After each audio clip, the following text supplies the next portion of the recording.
Here, mortal men receive tithes. Now, mortal men, people who die, right, receive tithes. But there, Jesus receives them, of whom it is witness that he lives. Can you see it? Here, mortal men receive tithes, right? People who die receive tithes. Amen. People who are mortal. But there, he receives your tithes. Of whom it is witness that he lives. Is a witness. So the bread and wine is to proclaim his death. The tithe is to proclaim he's alive. And people will see your life and they will see he's alive. Greetings everyone and welcome to this channel.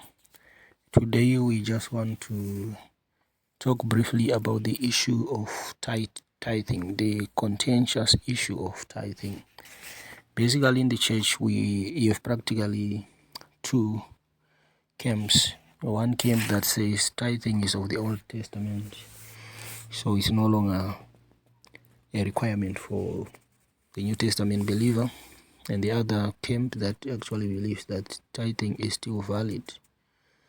And I'm not going to comment on that, but I just want to hear what you think. I'm going to therefore share, if God permits, I will be doing a series of messages or videos on tithing. And then at the end, I think we should be able to come up with the correct biblical perspective from this. So today, I'm going to share a message from Joseph Prince. You can go and check out the full message if you like on josephprince.com. But he is basically saying in tithing, when you tithe, the 10% ensures that the 90% becomes clean money. Because he's saying money comes from all sorts of places. When you receive it, it is unrighteous. So if you give a tenth, then it's going to make the 90 righteous. And he's also proclaiming also that the Holy Communion, it proclaims Jesus' death. But the tithe then proclaims that he is alive.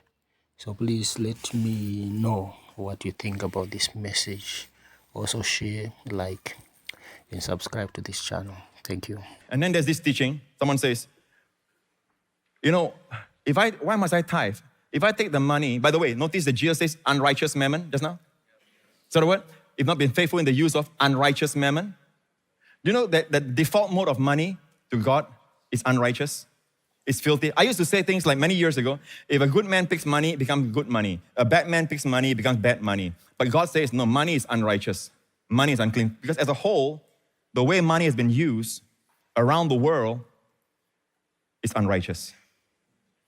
People are being deprived, people are being bullied, people are being, manipulated, and a lot of unrighteous money. So God says the way you make the money holy, Romans 11, if the first fruit is holy, the lamb is also holy.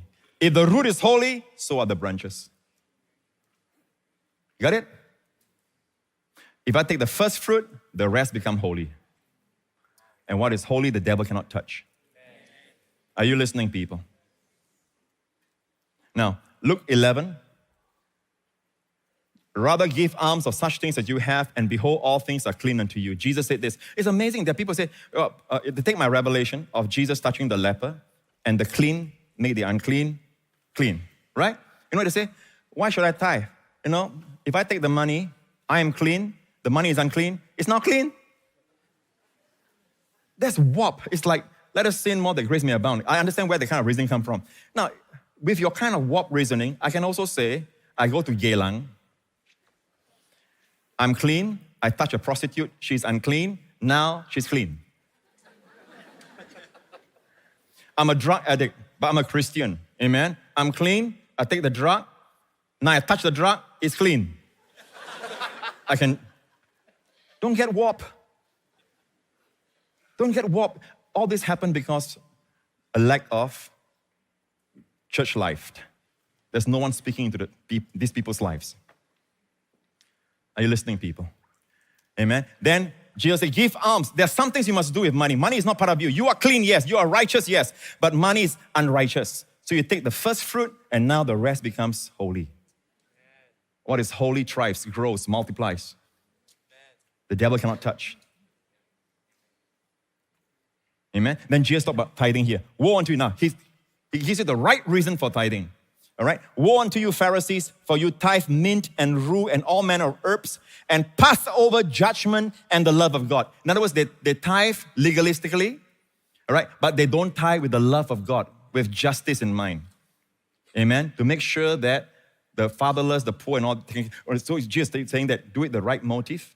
He's talking about the motive, not the tithe. Because he went on to say, this ought you to have done and not to leave the other undone. What is the other? The tithe. So a lot of people read this and they say, he's telling us, it's not the tithe. It's your love, the love of God. No, friend. He said, do it with the right motive, but don't stop tithing. Don't leave the other undone. These are the words of Jesus, the same yesterday, today, and forever. Amen. Now, back to Hebrews 7. Show them Hebrews 7, verse 4. Now, consider how great this man Melchizedek was, to whom even the patriarch Abraham gave a tenth of the spoils. Yeah, it's true. The book of Hebrews, as I've taught, and many people have taken this teaching and run with it, that the book of Hebrews shows the first chapter, Jesus is greater than the angels. But they show him how he's greater. He rose from the dead. Amen. And then Jesus is greater than Moses. Moses is a servant, Jesus is a son. It shows clearly that he's a son. He's greater. When it comes to Hebrews 7, Melchizedek priesthood is greater than Levitical priesthood. Yes. But show how is he greater? The tithe. Here's the answer. Now consider how great this man was, to whom even the patriarch Abraham gave a tenth of the spoils. Whoever you tithe to, you are declaring that person is great. Amen. So when Melchizedek brought the bread and wine, is to proclaim Jesus' death. When you respond with the tithe, is to respond he's alive. Drop down. Here, mortal men receive tithes. Now, mortal men, people who die, right, receive tithes. But there, Jesus receives them, of whom it is witnessed that he lives. Can you see it? Here, mortal men receive tithes, right? People who die receive tithes. Amen. People who are mortal. But there, he receives your tithes. Of whom it is witnessed that he lives. Is a witness. So the bread and wine is to proclaim his death. The tithe is to proclaim he's alive.